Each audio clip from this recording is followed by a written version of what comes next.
Bonjour, je m'appelle Odile Marteau-Guergnon, je suis romancière et j'habite à Gonfreville-Lorcher depuis plus de 20 ans. En tout, j'ai écrit 8 romans. J'écris des policiers parce que j'en lis pas mal en fait et j'ai toujours aimé lire des polars. Et en fait, je pensais à ce moment-là que j'allais écrire juste celui-là.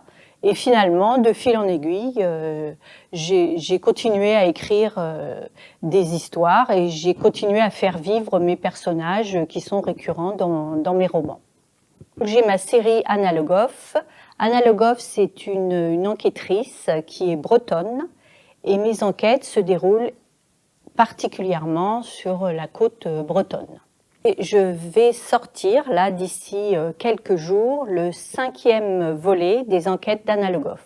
Alors, Anna Le Goff, c'est une inspectrice qui est bretonne. Elle a fait ses études à Paris et elle a voulu revenir en Bretagne après avoir été nommée inspectrice. On comprend un peu sa vie dans le roman qui s'appelle Derrière la dune et où on reprend un peu son enfance, etc., etc. C'est une femme jusqu'au boutiste et féministe qui va toujours au bout de ses enquêtes et qui suit son idée contre l'avis parfois de ses supérieurs et de son entourage.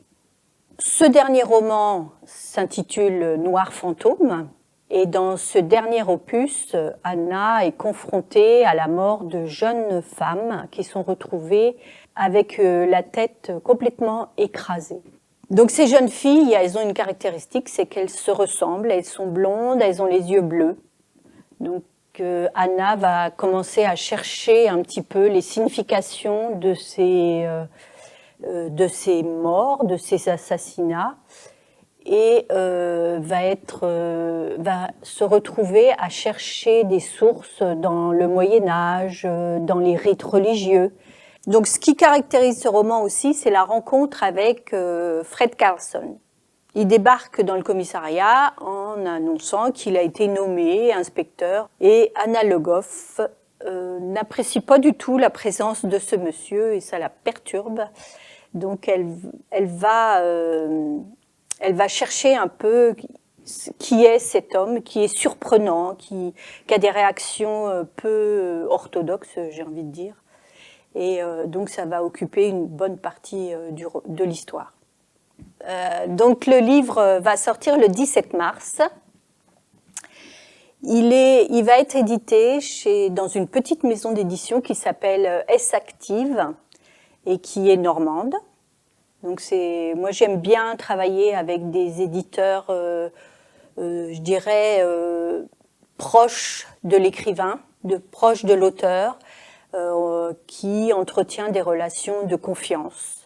Donc le livre, il sera disponible bien évidemment sur le site de l'éditeur, mais il sera également disponible sur les sites en ligne et dans les librairies, bien évidemment. Vous avez été très nombreux à lire mes précédents romans. J'espère que vous êtes pressés de lire cette nouvelle enquête d'Anna Le Goff. Je vous remercie et je remercie 25 images secondes qui m'avaient déjà prêté une oreille ou comment dire un œil pour la sortie de Derrière la dune il y a quelques années.